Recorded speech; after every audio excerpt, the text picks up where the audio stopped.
Season 4, late, episode 24. Yes, I know it's late. Paul, do you know what time it is? I should be in bed by now. Yeah, I know. Me too. We've been on the road all day. It's been a long day, but we're here. And I don't know what kind of cluster we have tonight.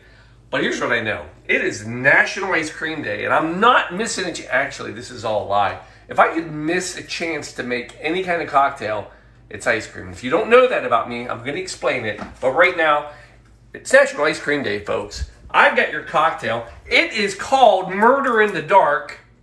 I don't even know how to explain this, but I'll find a way. Well, once we get into the Blue Monkey Quarantina, the only business, monkey business, and ice cream business, because it's National Ice Cream Day. Here we go. Dog, how are you? Sorry, just dog.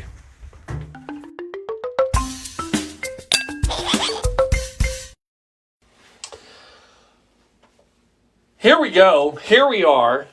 So let's start making sense of all of this. First of all, don't even try with the t-shirt tonight. This is literally me running home, just getting in here. This is the only t-shirt that was down in the laundry room. It was on the top of the pile. So here we go. Bonnie Light Horseman, great concert, fun band. That was a fun find. Yes, it was. Yeah. And they made Love Ice Cream. So maybe this is the ultimate t-shirt. Maybe they have an ice cream song. I don't know. Not going to find out. But here we are. So it is National Ice Cream Day. Are we working? We are. Is there anybody on? Darcy. Hey! So here we are. If you know anything about me, you know this. In my life, my history as a mixologist, yes, I have history as a mixologist, not just from the Blue Monkey Quarantina, but in my past life, I was... Hold on. We have to turn down the other... Yeah. We have a lot of monitors. We have to keep an eye to make sure things are working. So we did. Anyway, there's something you should know about me. In my previous life, as a actual bartender mixologist, people would come into the bar and they'd say, Mr. Bartender, that was me, I would like a frozen timeout. It's broken. And they'd say, what's broken? I say, well, I'm going to say the blender, but anything else that I might need to make a complicated drink, we're either out of it or it's broken. I don't like a lot of equipment. I like glasses and ice and alcohol. That's it. Mixers are tough, but anyway, it's National Ice Cream Day, so I have to bend the rules of my own making and figure out a way to incorporate ice cream into a cocktail, and I'm going to do it, and this is a fun way to do it. And it involves whiskey, and it involves Coke. So let's talk about that history. So 1866, I'm talking about Jack Daniels. Yes, there was a gentleman named Jack Daniels, and he was from Tennessee, and he actually has the first distillery ever registered in the United States in 1866. Now, what's interesting is, in case you ever wondered why Jack Daniels is called Jack Daniels, it's because the gentleman who created it was Jack Daniels. But here's what's interesting. He, in fact, actually didn't do it all by himself. What's very interesting, if you want to read the history, I know, I don't have one either. I know. Folks, I just literally ran home just from a day with Mr. Maxwell. Don't put it back. I'll go get you something. Want me to get you something real quick? Here, hold on. Talk to the people. Talk to the people. We actually do have people. Yeah? Darcy, yes, that is some new ink as of December. How yes. about a little shout back to our Season's Ale? What? Our Season's Ale? Yeah. I don't know what you were... From Tri-City, from last week. Oh, that was a good one. From Tri-City. That was perfect. Because, remember, I couldn't get the name right. So, Tri-City, we got you twice for screwing it up. So, thank you. There it is. Not making a shandy out of it. Nope. Drinking it straight up. There it is. Tri-City. Thank you. Right there. Dry. Cheers. All right. So, back to my story. And by story, I mean history. And by history, I mean facts. So if you want to learn something about where whiskey came from, actually our distillation some of our best distilling knowledge we got was actually from some enslaved people from Africa. So they were actually higher valued, and Jack Daniels was no different. He actually got to work with and learn from a gentleman, Nathan Green. Nathan Green was a slave who knew very, very much about the distilling process. And the reason Nathan Green knew so much was because in West Africa, they had basically learned and mastered the distilling process for sugarcane from molasses and rum. So when they came over, they actually were hired out and would work with different people. And again, Nathan Green, worked with Jack Daniels and not only taught him the secrets of distilling and how to do it, but also taught him this process of basically filtrating through charcoal to get even a smoother product, which is what Tennessee whiskey has come to be defined as. And to give full credit, now it was 150 years later before they actually discovered the amount of information that was credited now to Nathan Green. However, what they also discovered is for, I think it was 7 generations, the Green family has continued to work either for or with Jack Daniels. Wow. So anyway, long history. We're not here to talk about Jack Daniels, but I give you that part of Jack and Coke, 1866. Now the Coke part was 1886, 20 years later. Dr. John Pemberton, Atlanta, Georgia, he creates what we now know as Coca Cola. Interesting enough, when he started selling it, sold it as in a little, drugstore soda shop, averaged 9 glasses a day is what they sold the first year. Holy cow. Yeah, that was it. But what was interesting is that he knew he had a good idea. And originally, when they created Coca Cola, that's what it was named. And that C was his bookkeeper who created that script. That was a handwritten Coca Cola. And that's how he created it. I already know I forgot something. It's upstairs in the fridge. I can run and get it. It's the...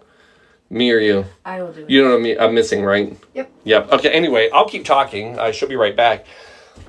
But anyway, what's very interesting about that is, so anyway, now we have Jack and we have Coke. Now, 1907, fast forward. Coca-Cola is being sold. Jack Daniels is being drunk. Mean that figuratively and literally. But in 1907, this is where it gets interesting. This is our first recorded information of the two, like the great peanut butter cup story. You got your chocolate, my peanut butter. You got your peanut butter, my chocolate. That's what happened here. In 1907, the U.S. Bureau, that's what we could have been drinking.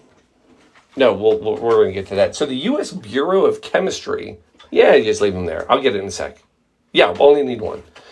So the U.S. Bureau of Chemistry, it's a lot of words to say. Dr. Lyman Kebler, he is sent to investigate. Yes, investigate. He is sent to investigate this new pharmaceutical drink. Pause. Where'd you grab this time? Oh my gosh, you're going to laugh at me. Sorry. He just came back from a college visit with Max, so it's a little discombobulated today.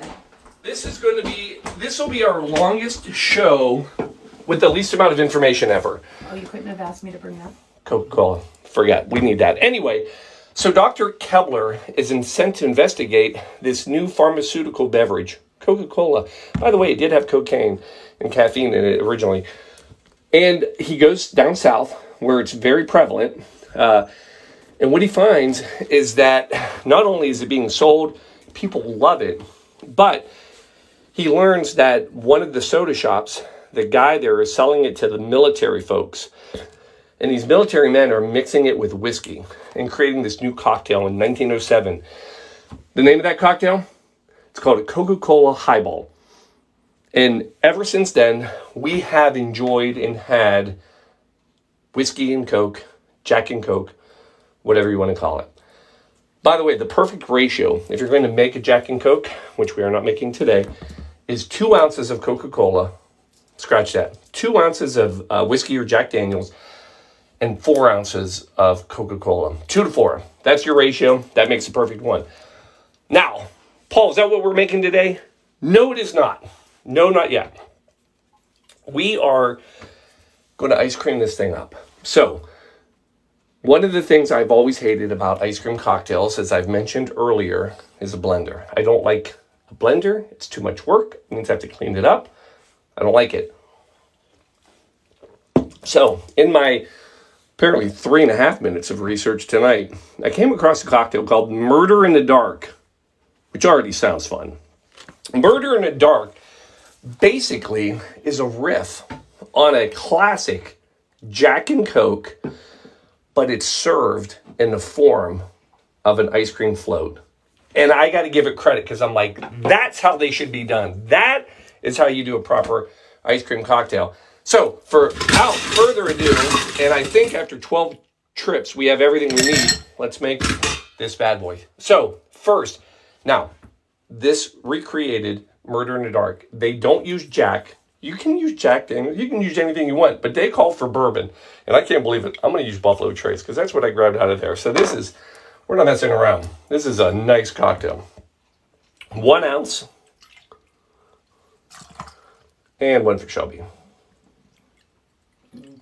Right? You're already nervous, aren't you? Yep. I love it. I like it when she's nervous, people. That means it's going to be a good one. Turn around. Creme de Cacao. Cacao! This is going to give us a little sweetness. Oh, boy, that already smells good. 1 ounce, or 2 ounces total. So 1 for me. I feel my teeth curling already. 1 for Shelby. And then to mellow this whole thing out, and how exciting is this? We're pulling out the sherry that we just bought last couple weeks ago. I can't believe... I never get to use sherry. If you can see, this thing's almost full. There's not a lot of cocktails that call for sherry. It's going to take the telethon to make that go away. And we may make that happen. Oh, yeah, we're doing a telethon again. I may have a date for you. 1/2 ounce, so 1 ounce total. There it is. Then what you're going to do is simply give this a little shake. All we're going to do is get these ingredients a little chilled.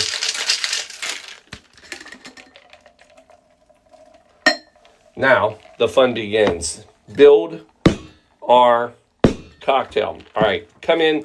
You're going to split this off into your 2 glasses.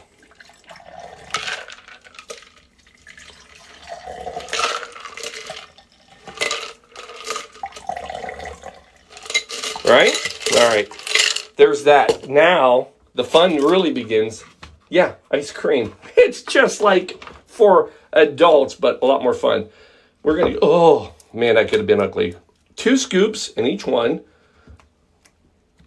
Oh.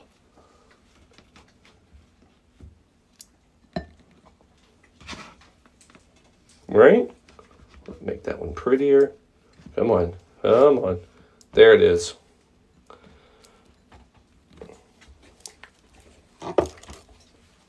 If your bartender licks their fingers when they're making a drink, it means it's a good drink. Yeah. And then, turn around, folks. Coca-Cola. Yeah.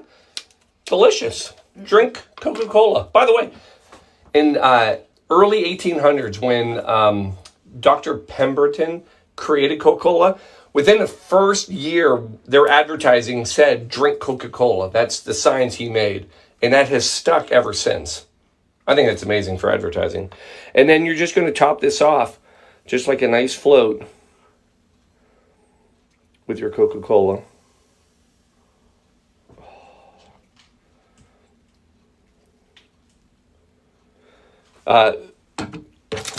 Two things to garnish this off. One, because no drink on here goes without emergency. Emergency, 1866.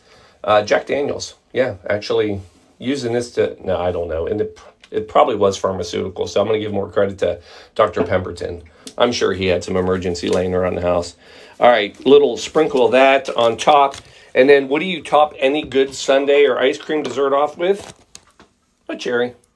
But I would go with nothing but the best and go a Luxardo. Shelby, would you agree? I agree. All right. I concur. We concur. Boy, those skewers came perfectly timed. Thank you for supplying us with skewers this evening, Miss Shelby. You are welcome, baby.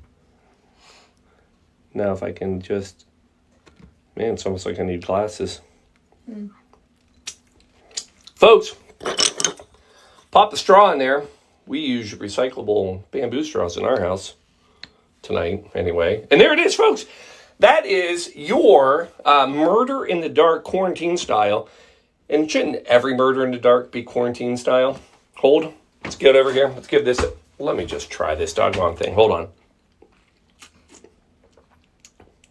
Oh. Yes! You're going to fall in love with this drink. I don't like Coca Cola. You're going to love this drink. Because it's not Coke sweet. It's creamy. You get that cream on top. Somebody making fun of me? No, I'm like, how is that not No, it's delicious. sweet? I mean, did you Come on. see what Here. you put in there? Right here. Give that a shot. Oh, yes. Okay, that's good. That's good. So, that ice cream really mellows out. By the way, she's gone in for a second drink already, folks. That's pretty good. Now, you are not going to go order this at a bar. This is a home cocktail. If you order this at a bar, so little few things I learned. As I was looking this up and looking up different whiskey and Coke history and all that, I stumbled upon a list of like 10 cocktails, 10 whiskey cocktails no adult should ever order. Whiskey and Coke was on the list. Also on that list, any ice cream drink whatsoever with whiskey in it. So I've already broken the rules twice. I also found another drink which we're going to have to do, which did have ice cream in it, hence the part of the story. It's called the Alaskan Duck Fart, which some whiskey ice... Anyway, we're not doing that. We're sticking here. Anyway, last thing I'm going to share with you is this. How popular is the Jack and Coke? Boom. Jack and Coke. Folks, yes, you can buy this canned. Now, you may have known that, and this might not be the greatest thing. I mean, right? It's Jack Daniels and cola. Paul, who cares about that? Here's why you care about it. You see that very bottom where it says cola? Hold. Boom. Just in June 22, this just happened, and about to begin starting in July. Jack Daniels. It is yeah. July. Well, it's now just getting ready to happen. So in June, it got announced. In July, it's just starting to be released. Jack Daniels and Coca Cola have officially teamed up and is now being canned with the Coca Cola label. And they're actually using Coca Cola directly with Jack Daniels to make this beverage. Anyway, if you're interested, go buy it. I'm not condoning anything. I'm just saying it's out there. But what I will tell you, here's your cocktail. Last thing I will tell you. If you order a Jack and Coke when you're out, you can call it the Jack and Coke. Some people call it a JD. I feel like I should drink this. You know, Juris Doctorate, JD, lawyer, JD. Anyway, there was a push in 2016 to rename the Jack and Coke. Do you know what they wanted to name it? Mm-mm. The Lemmy. Now, here's why. Wait, let me have it. No, like Lemmy Kilmister from Motorhead. So... Lemmy. Motorhead, he was an absolute diehard Jack and Coke fan, and they had a petition signed with over 40,000 signatures asking that the Jack and Coke officially be named the Lemmy. So if you go to the bar and you think there's a good Motorhead fan, order yourself a Lemmy, or have a little more fun. Throw some sherry, cacao in it, and make yourself a Lemmy milkshake. I don't know. That's what I got. Folks, thanks for putting up with our craziness tonight. I know it was a mess. Like I said, we just got back. You know, all these college visits. It's getting a little crazy. But it's fun, right? Yes. Yes, it's having fun. All right, folks, we're out. We'll see you next Sunday. Maybe. I don't know. Probably. You'll be flying on the road. Yeah, we'll see what happens. I think we're going to do when it's going to be on the road. I know you enjoy those. The telethon. the telethon. Sneak peek, as it stands, we are absolutely doing the second annual Blue Monkey Quarantine Telethon. 75 cocktails in 24 hours. That's the plan. 75 cocktails in 24 hours. If you saw me after 48 cocktails in 24 hours, I think you can only imagine what will happen with an additional 20-ish, I can't do math right now, cocktails. And the date we're looking at is November 19th. November 19th. That's a Saturday to a Sunday, right? Correct. So we'll start at around 7 p.m., end at 8 p.m. or whenever I die. Folks, cheers. Folks, go make yourself a nice cocktail. It's National Ice Cream Day. Top it off with alcohol. Love you. Cheers. We're out.